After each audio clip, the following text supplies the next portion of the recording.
সুপ্রিয় দর্শক, আসসালামু আলাইকুম। আপনাদের সবাইকে স্বাগত জানাচ্ছি এখনকার আলোচনা। আপনাদের সঙ্গে আছি আমি সিরাজুল ইসলাম। দর্শক, মধ্যপ্রাচ্যের আসলে নানান ঘটনা ঘটছে। যেমন টাইমস অফ ইসরায়েল খবর দিয়েছে ইরান হিজবুল্লাহকে চূড়ান্ত যুদ্ধের প্রস্তুতি নেওয়ার কথা বলেছে। এদিকে ইরানের প্রেস টিভি খবর দিয়েছে, ইরানের আইআরজিসি বলছে আমেরিকান নৌবাহিনীর বিরুদ্ধে তাদের চূড়ান্ত অভিযান শুরু হবে। সেই সময়সীমা একদম ঘনিয়ে আসছে, যে কোনো মুহূর্তেই শুরু হতে পারে, অর্থাৎ জিরো আওয়ার একদম কাছাকাছি। তার মানে দাঁড়াচ্ছে যে আমেরিকার বিরুদ্ধে ইরান সম্ভবত চূড়ান্ত অভিযানে নামতে যাচ্ছে। এপাশে ইরানের একজন শীর্ষ পর্যায়ের সামরিক কর্মকর্তা জেনারেল জাব্বারি তিনি বলেছেন আমেরিকার বিরুদ্ধে ইরান 10 বছর যুদ্ধ করার জন্য প্রস্তুত রয়েছে। এদিকে গত রাতে ইরান মধ্যপ্রাচ্যের যে সমস্ত ঘাঁটিতে, মার্কিন ঘাঁটিতে হামলা চালিয়েছে, তার ভিতরে খুব গুরুত্বপূর্ণ এবং প্রথমবারের মতো হামলা ছিল সিরিয়ার আল তানফ ঘাঁটিতে। সেখানে বিশেষ অভিযান চালিয়েছে ইরান এবং তাতে আমেরিকার বেশ কয়েকজন শীর্ষ পর্যায়ের সামরিক কর্মকর্তা নিহত হয়েছে। এই অভিযানের কথা কিন্তু অস্বীকার করছে আমেরিকা। আসলে কি ঘটছে? এপাশে ইয়েমেনের হুতি যোদ্ধারা বলেছে পাকিস্তান যদি সৌদি আরবের পক্ষে যুদ্ধে যোগ দেয় তাহলে তারা পাকিস্তানি জাহাজেও হামলা চালাবে। ওপাশে কুয়েত পাকিস্তানের সাথে নিরাপত্তা চুক্তি করতে যাচ্ছে, যার বিনিময়ে কুয়েত পাকিস্তানকে তেল এবং জ্বালানির সুবিধা দেবে। এপাশে পাকিস্তানের পররাষ্ট্রমন্ত্রী এবং চীনের পররাষ্ট্রমন্ত্রী তারা দুইজন যৌথভাবে ইরান এবং আমেরিকার প্রতি আহ্বান জানিয়েছে যাতে এই দুই দেশ এখনই যুদ্ধ বন্ধ করে এবং কূটনীতির দিকে ফিরে আসে। সুপ্রিয় দর্শক, এইসব বিষয় নিয়ে এখন আমি আপনাদের সামনে বিস্তারিত ব্যাখ্যা, বিশ্লেষণ এবং আরও তথ্য তুলে ধরার চেষ্টা করব। আশা করি আপনারা সবাই শেষ পর্যন্ত সঙ্গে থাকবেন। আর ভিডিও ভালো লাগলে লাইক, কমেন্ট, শেয়ার করবেন এবং চ্যানেলটি সাবস্ক্রাইব করে সাথে থাকবেন। দর্শক, চলুন বিস্তারিত আলোচনা করি। সর্বপ্রথমে যে আলোচনাটা করছিলাম সেটি হচ্ছে যে টাইমস অফ ইসরায়েল, ইসরায়েলের ইংরেজি ভাষার একটি গুরুত্বপূর্ণ পত্রিকা, এই পত্রিকা খবর দিচ্ছে ইরান নাকি হিজবুল্লাহ কমান্ডারদেরকে বলেছে যে ইসরায়েলের বিরুদ্ধে বা আমেরিকার বিরুদ্ধে, অর্থাৎ যৌথ যে যুদ্ধ চলছে তার বিরুদ্ধে চূড়ান্ত যুদ্ধের প্রস্তুতি গ্রহণ করতে নির্দেশ দিয়েছে বা আহ্বান জানিয়েছে। এই খবরে বলা হচ্ছে যে চলমান যে যুদ্ধ ফেব্রুয়ারির 28 তারিখ থেকে শুরু হয়েছিল, সেই ব্যাপারে ইরান বা প্রতিরোধ অক্ষ যেটা, অর্থাৎ মধ্যপ্রাচ্যে ইরান সমর্থিত বা ইরানের সমর্থনে যে সমস্ত প্রতিরোধকামী সংগঠন লড়াই করে বা একাত্মতা পোষণ করে, তারা সবাই এতদিন ধৈর্য ধরেছে। এই ধৈর্য ধরার আসলে সময় শেষ হয়ে এসেছে এবং এখন চূড়ান্ত যুদ্ধের প্রস্তুতি নিতে হবে। যে কোনো মুহূর্তে যে কোনো পরিস্থিতি তৈরি হতে পারে, সেই ব্যাপারে যাতে প্রস্তুত থাকে হিজবুল্লাহ, বিশেষ করে যাতে চূড়ান্ত যুদ্ধে তারা সময় মতো এবং যথেষ্ট সক্ষমতার সাথে যোগ দিতে পারে। এখানে আমার একটা বিশেষ পর্যবেক্ষণ আছে, সেটা হচ্ছে যে এই খবর দিচ্ছে Times of Israel. Times of Israel নিশ্চয়ই ইসরায়েলের স্বার্থ রক্ষা করবে, এটা স্বাভাবিক। এবং লেবাননের একটি পত্রিকার বরাত দিয়ে টাইমস অফ ইসরায়েল এই খবর দিয়েছে। বাস্তবতা হচ্ছে যে লেবানন এবং ইসরায়েলের মধ্যে একটা যুদ্ধবিরতি চুক্তি হওয়ার পরে ইদানিং সামগ্রিকভাবে দেখা যাচ্ছে যে একটু দুই পক্ষই যুদ্ধের ব্যাপারটা অনেকটা স্তীমিত করেছে।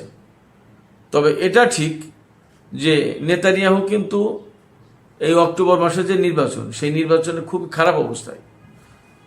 খারাপ অবস্থায় তার দল বা নেতানিয়াহু ক্ষমতায় আসতে পারবে কিনা এবার সন্দেহ আছে।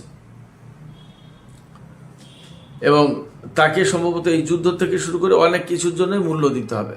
এবং ইসরায়েলের ভেতরে যে হারেদি গ্রুপটা আছে, একটা রক্ষণশীল একটা গ্রুপ ইহুদিদের, যারা এই ধর্মকর্ম চর্চা করে, কোনো সামরিক বাহিনীতে কাজ টাজ করে না, এটা নিয়ে ব্যাপক বিতর্ক আছে। এই হারেদিদের যাতে সামরিক বাহিনীতে যোগ দেওয়ার ব্যাপারে বাধ্যবাধকতা সৃষ্টি করা যায়, সেই জন্য একটা আইন পাশ করা হয়েছে। কিন্তু সেই আইন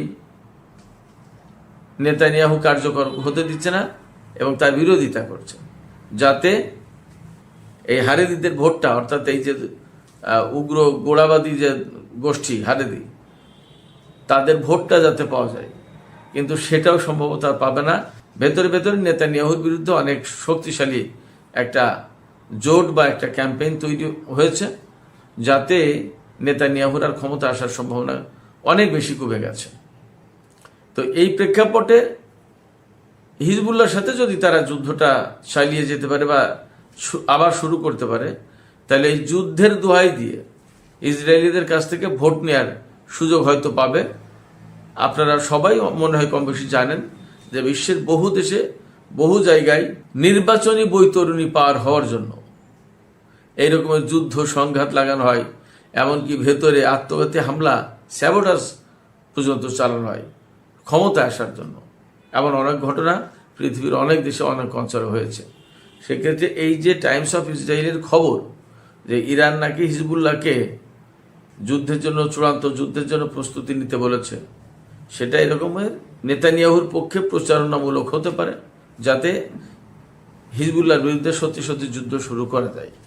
আবার এর বিপরীতটাও হতে পারে যে অ্যাকচুয়ালি ইরান একটা চূড়ান্ত সংঘাতের দিকে যেতে চাইছে, এবং এ ব্যাপারে হয়তো চূড়ান্ত প্রস্তুতি নিচ্ছে ইরানও, হিজবুল্লাহকেও বলেছে। দুটোই হতে পারে, কোনটা এখনই বলা যাচ্ছে না। তবে আমি বলি যে ইসরায়েলের বিরুদ্ধে, আমেরিকার বিরুদ্ধে যে ইরান এবং হিজবুল্লাহ বা আঞ্চলিক ফোর্স যারা আছে, তারা যে লড়াই করবে, এটা অবধারিত। আজ হোক কাল হোক, এটা হবেই। আমি সবসময় বলে আসছি, এটা অবধারিত, না হওয়ার কোনো কারণই নেই। এছাড়া আমেরিকার যে বিশ্ব পরিমণ্ডলে যে প্রভাব প্রতিপত্তি ছিল, সেই প্রভাব প্রতিপত্তি তো একেবারে শেষ হয়ে গেছে ইরানের সাথে যুদ্ধ করতে এসে। অতএব সেই প্রভাব প্রতিপত্তি পুনরুদ্ধারের জন্য হলেও ইরানের সাথে আমেরিকার অনেক বড় যুদ্ধ করতেই হবে, করবে তারা। আবার ইরানও এখানে ছেড়ে দেবে না।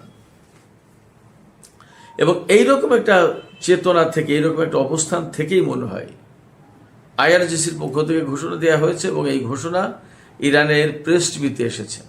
অতএব এইটা আর জল্পনা কল্পনা, সামাজিক মাধ্যমের কোনো ব্যাপার না। আইআরজিসির ঘোষণা ইরানের প্রেস টিভিতে আসা মানে রাষ্ট্রীয় সংবাদ মাধ্যমে চলে এসেছে। তাতে ঘোষণা করা হয়েছে আমেরিকার নৌবাহিনীর বিরুদ্ধে ইরানের সামরিক বাহিনী, বিশেষ করে আইআরজিসি, চূড়ান্ত যুদ্ধের প্রস্তুতি নিচ্ছে, এবং আমেরিকান নৌবাহিনীর বিরুদ্ধে ইরানের এই চূড়ান্ত অভিযান শুরু হওয়ার যে জিরো আওয়ারটা, অর্থাৎ শেষ মুহূর্তটা, তার খুব কাছাকাছি নাকি ইরান চলে এসেছে। তার যদি খুব কাছাকাছি চলে আসে, তাহলে মোটামুটি ধরে নিয়ে যায় যে আসলেই চূড়ান্ত যুদ্ধ শুরু হতে যাচ্ছে। আপনারা খেয়াল করেছেন গত 28 ফেব্রুয়ারি থেকে যে ইরান আমেরিকা ইসরায়েল যুদ্ধ হচ্ছে, ইরান কিন্তু মার্কিন নৌবাহিনীর বিরুদ্ধে বড় অভিযান শুরু করেনি। আপনারা হয়তো খেয়াল করে থাকবেন যে মধ্যপ্রাচ্য অঞ্চলে যে সমস্ত মার্কিন ঘাঁটি রয়েছে, সেই সমস্ত ঘাঁটিতে ইরান ব্যাপক হামলা চালিয়েছে, এবং ইদানিং যে হামলা চালাচ্ছে তাতে মার্কিন ঘাঁটিগুলো যাতে একদম সমূলে বিনাশ হয়ে যায়, অর্থাৎ মাটির সাথে মিশে যায়, সেই চেষ্টা করছে, সেই রকম একটা অভিযান। কিন্তু আমেরিকার যে সমস্ত বড় বড় জাহাজ বা ফ্রিগেট, তারপরে ডেস্ট্রয়ার, সমস্তগুলো ওমান সাগরে, আরব সাগরে, ভারত মহাসাগরে রয়েছে, সেগুলোর উপরে কিন্তু হামলা করেনি। আমাদের অনেকের ভেতরে প্রশ্ন আছে, আমাকে অনেকেই প্রশ্ন করে যে ইরান কেন মার্কিন জাহাজগুলোতে হামলা করে না। আমার কাছে মনে হয় যে ইরানের তো একটা কৌশল আছে, তারা যুদ্ধের ব্যাপারে নিশ্চয়ই তাদের কৌশল অবলম্বন করে, এবং সেইগুলো ধাপে ধাপে ধাপে ধাপে করছে, আস্তে আস্তে ধীরে ধীরে আগাতে চায়, এবং আমেরিকার শক্তি ক্ষয় করে একটা চূড়ান্ত যুদ্ধে ইরান ঝাঁপিয়ে পড়বে, এরকম একটা প্ল্যান আমার কাছে মনে হয় তাদের। তো সেই জায়গা থেকে এখন ইরান আমেরিকান নৌবাহিনীর বিরুদ্ধে, তার মানে এই সমস্ত যুদ্ধ জাহাজ যেগুলো আছে সেগুলোর বিরুদ্ধে লড়াই শুরু করবে। এবং এই লড়াইটা করতে হবে ইরানকে এই কারণে, ইরানের দিক থেকে যেটা কারণ, আমেরিকা তো নতুন করে আবার ব্লকেট দিয়েছে যাতে হরমুজ প্রণালী ব্যবহার করে ইরানের কোনো জাহাজ বের হতে না পারে। তো এখন আমেরিকা তো আর এই ব্লকেট সহজে তুলে নেবে না, এবং ইরান আমেরিকার সাথে আর আলোচনায় বসবে না সহজে, তাদের প্ল্যান এইরকমই। সেক্ষেত্রে ইরানের সামনে পথ কি? ইরানের সামনে পথ তখন শুধুমাত্র যুদ্ধ। এবং এই যুদ্ধটা কাদের বিরুদ্ধে? এই যুদ্ধটা বেসিক্যালি মার্কিন নৌবাহিনীর বিরুদ্ধে। কারণ হরমুজ প্রণালীর সামনের থেকে আমেরিকার ব্লকেট সরাতে হলে আমেরিকার নৌবাহিনীর বিরুদ্ধে, আমেরিকার জাহাজের বিরুদ্ধে যুদ্ধ করতে হবে। এখানে রয়েছে আব্রাহাম লিঙ্কন থেকে শুরু করে আরও বহু সাবমেরিন, ডেস্ট্রয়ার, অনেক কিছু। এইগুলোকে ধ্বংস না করতে পারলে ইরান ব্লকেট সরাতে পারবে না।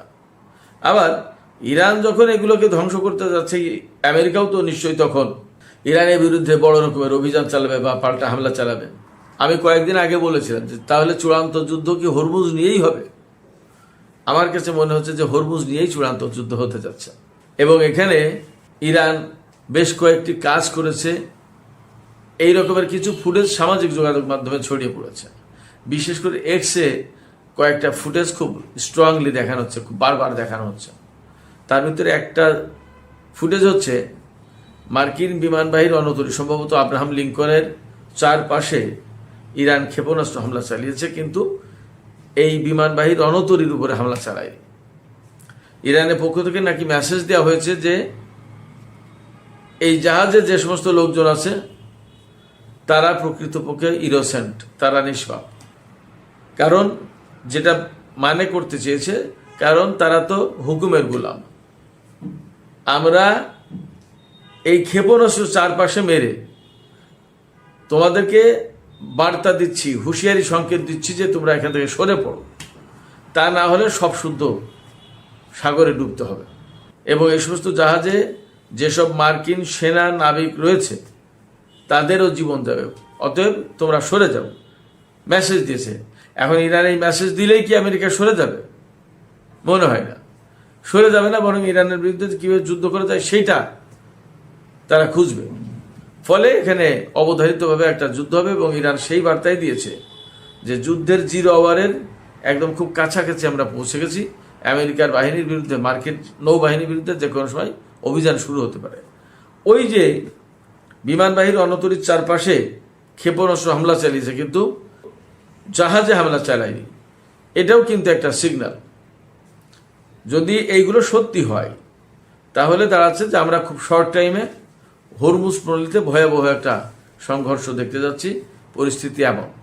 এদিকে হিজবুল্লাহকে যে মেসেজ দিয়েছে ইরান, টাইমস অফ ইসরায়েল যে রিপোর্ট করলো, ব্যাপারটা যদি তাই হয় তাহলেও আমাদের সামনে এই সম্ভাবনাই আমাদের সামনে পরিষ্কার হয় যে ইরান, ইসরায়েল এবং আমেরিকার মধ্যে চূড়ান্ত যুদ্ধ শুরু হতে যাচ্ছে।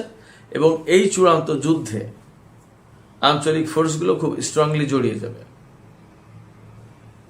এই আঞ্চলিক ফোর্সগুলো স্ট্রংলি জড়িয়ে যাওয়ার যে মূল মন্ত্র, টাইমস অফ ইসরায়েলে প্রকাশিত যে রিপোর্ট, তাতে বলা হচ্ছে সম্প্রতি ইরানের শহীদ সর্বোচ্চ নেতা আয়াতুল্লাহ আলী খামেনির জানাজায় এই মধ্যপ্রাচ্য অঞ্চলের যত প্রতিরোধকামী সংগঠন আছে তার সমস্ত নেতা এসেছিলেন। জানাজার সময় ইরানে বসে ইরানি সামরিক কর্মকর্তাদের সাথে আঞ্চলিক কমান্ডারদের, প্রতিরোধকামী সংগঠনগুলোর কমান্ডারদের মিটিং হয়েছে এবং সেখানে সিদ্ধান্ত হয়েছে যে চূড়ান্ত যুদ্ধের দিকে যেতে হবে। সেই দিকে হয়তো এগিয়ে যাচ্ছে। দেখা যাক কি অবস্থা দাঁড়ায়। এদিকে পাকিস্তান নিয়ে বেশ কিছু ঘটনা আছে। আমি আজকে দুপুরের একটা ভিডিওতে বলেছি যে পাকিস্তান কি জড়িয়ে যাচ্ছে যুদ্ধে। তার আগে 2 দিন আগে ওই প্রশ্ন তুলেছিলাম। ইয়েমেনের হুতি যোদ্ধারা এই প্রেক্ষাপটে একটা ঘোষণা দিয়েছে। তারা বলেছে যে পাকিস্তান যদি সৌদি আরবের পক্ষে যুদ্ধে জড়িয়ে যায় তাহলে পাকিস্তানের জাহাজকে লক্ষ্য করেও হামলা চালানো হবে। আবার এপাশে কুয়েত পাকিস্তানের সাথে নতুন করে নিরাপত্তা চুক্তি করতে যাচ্ছে, যার বিনিময়ে কুয়েত পাকিস্তানকে জ্বালানির নিরাপত্তা দেবে, মানে ব্যাপকভাবে জ্বালানি, তেল এবং গ্যাস যা যা আছে সেগুলো দেবে। পাকিস্তান ব্যাপকভাবে বেনিফিটেড হবে।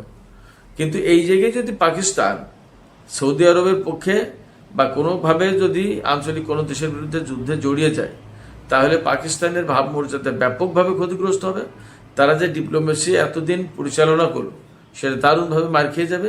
সম্ভবত ইসরায়েল, ভারত বা পাকিস্তানের আরও যারা শত্রু দেশ আছে তারা এটাই চাইছে, পাকিস্তানকে এটা বুঝতে হবে।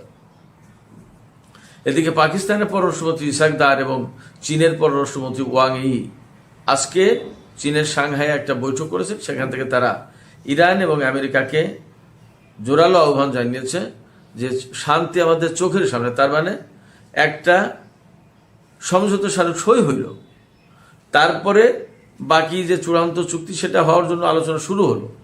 এরপরে সেই আলোচনা ভেঙে যাবে, সমঝোতা ভেঙে যাবে, আবার দুই পক্ষ ব্যাপকভাবে যুদ্ধে লিপ্ত হবে, ব্যাপক ক্ষয়ক্ষতি হবে এবং পুরো অঞ্চল থেকে শুরু করে পুরো বিশ্ব অর্থনৈতিক জিম্মি দশার মধ্যে পড়বে। তেলের বাজার মারাত্মকভাবে অস্থিতিশীল হয়ে উঠবে, বিশ্ব অর্থনীতি অস্থিতিশীল হবে। এটা হতে পারে না। সেক্ষেত্রে ইরান এবং আমেরিকাকে দ্রুত কূটনীতির টেবিলে ফিরে আসার জন্য পাকিস্তান এবং চীন আহ্বান জানিয়েছে। আমিও পাকিস্তান এবং চীনের পররাষ্ট্রমন্ত্রীদের সাথে কণ্ঠে কণ্ঠ মিলিয়ে বলব, শান্তির জন্যই শান্তির পথ বেছে নেওয়া উচিত এবং এখানে অবশ্যই পাকিস্তানকে এই কূটনৈতিক প্রচেষ্টা যাতে এগিয়ে নিয়ে যাওয়া যায় সেই চেষ্টা করতে হবে, চীনকে সাপোর্ট দিতে হবে। কিন্তু পাকিস্তান যেন কোনো মতেই কোনো দেশের পক্ষে যুদ্ধে জড়িয়ে না পড়ে, তাহলে মুসলিম উম্মাহ, মুসলিম বিশ্বের জন্য ভয়ঙ্কর এক বিপর্যয় ডেকে আনবে। সুপ্রিয় দর্শক, আলোচনার শেষ পর্যায়ে এসে একটা বিশেষ খবর আমি আবার আপনাদের সামনে তুলে ধরবো। সেটা হচ্ছে গত রাতে ইরানের সামরিক বাহিনী সিরিয়ার আল তানফ মার্কিন ঘাঁটিতে একটা বড় ধরনের অভিযান পরিচালনা করেছে। সেই আকস্মিক অভিযানে আমেরিকার বেশ কয়েকজন শীর্ষ পর্যায়ের সেনা কর্মকর্তা, সিনিয়র অফিসার মারা গেছে। কিন্তু এই কথা আমেরিকা স্বীকার করছে না এবং বলছে যে আল তানফে কোনো সামরিক অভিযান হয়নি। কিন্তু ইরান বলছে আমরা সেখানে অভিযান চালিয়েছি। আল তানফে যদি হামলা না চালাবে তাহলে ইরান কেন বলবে? তাদের কী লাভ? এতদিন তো বলেনি। এরপর সে ইরাকের ইরবিলে, এটা কুর্দি অঞ্চল, এই কুর্দি অঞ্চলে একটা গোপন বৈঠকও ছিল। সেখানে মার্কিন সেনা কমান্ডাররা এবং কুর্দি বিদ্রোহীদের কমান্ডাররা মিটিংয়ে বসেছিল। সেই মিটিংয়ের উপরে ইরান হামলা চালিয়েছে এবং সেখানে বেশ কয়েকজন কুর্দি কমান্ডার নিহত হয়েছে বলে জানা গেছে। আমেরিকার সেনাদের কীরকম ক্ষয়ক্ষতি হয়েছে এটা পরিষ্কার না, বাট গত রাতে আমি আপনাদেরকে অ্যাট এ গ্লান্স বলি, গত রাতে ইরান আমেরিকা এবং তার মিত্র শক্তিদের বিরুদ্ধে মধ্যপ্রাচ্যের বিভিন্ন অঞ্চলে যে হামলা চালিয়েছে সেটা ছিল ম্যাসিভ। আপনারা শিওর থাকেন যে ভয়ঙ্কর ক্ষতির মুখে পড়েছে কুয়েতে, বাহরাইনে, সংযুক্ত আরব আমিরাতে, ওমানে, কাতারে, জর্দানের একটি বিমান ঘাঁটিতে প্রিন্স সুলতান এয়ারবেজ, ওখানেও আছে একটা, সেই এয়ারবেজে ইরান হামলা চালিয়েছে। সেখানে F-35 এবং F-16 জঙ্গি বিমান থাকে, সেই যে ঘাঁটিতে হামলা চালিয়েছে এবং বেশ কয়েকটা বিমান F-35, F-16 এবং KC-135 এবং KC-46 এই রিফুয়েলিং ট্যাঙ্কার এই সমস্ত ধ্বংস হয়েছে। এই সমস্ত কথা প্রচার করছে না। তো আমার মনে হয় যে ইরান গত রাতের অভিযানের পর তারা আরও বেশি আত্মবিশ্বাসী হয়ে উঠেছে এবং এই অঞ্চলের radar system, early warning system থেকে শুরু করে যে সমস্ত সিস্টেম ব্যবহার করে আমেরিকা ইরানকে এতদিন যুদ্ধের ভেতরে রেখেছিল তার অনেক কিছু ধ্বংস করে দিয়েছে ইরান গত রাতে। এই জায়গা থেকে মনে হচ্ছে যে এখন নৌবাহিনীর দিকে তারা নজর দিয়েছে, নৌবাহিনীর বিরুদ্ধে অভিযান চালাবে। নৌবাহিনীর বিরুদ্ধে যদি অভিযান চালায় তাহলে মনে করেন যে হরমুজ প্রণালী খুলবে কি খুলবে না এই সিদ্ধান্ত এই যুদ্ধের মধ্য দিয়ে হবে। আমরা মনে হচ্ছে একটা ভয়ঙ্কর যুদ্ধের দিকেই এগিয়ে যাচ্ছে। সুপ্রিয় দর্শক, এখনকার আলোচনা এখানে শেষ করতে চাই। আলোচনা শেষের আগে আপনাদের কাছে আমি প্রশ্ন রাখি, আপনারা কি মনে করছেন যে হরমুজ নিয়েই আমেরিকা এবং ইরানের মধ্যে সবচেয়ে বড় সংঘর্ষ হতে যাচ্ছে এবং ইরান কি আসলেই মার্কিন নৌবাহিনীর বিরুদ্ধে অভিযান চালাতে যাচ্ছে? আপনাদের ব্যক্তিগত মতামত কি? আপনাদের মতামত কমেন্টে জানাতে পারেন। আর ভিডিও ভালো লাগলে লাইক, কমেন্ট, শেয়ার করবেন এবং চ্যানেলটি সাবস্ক্রাইব করে সাথেই থাকবেন। দর্শক, এখনকার আলোচনা এখানে শেষ করছি। আপনারা সবাই অনেক অনেক ভালো থাকুন। আল্লাহ হাফেজ।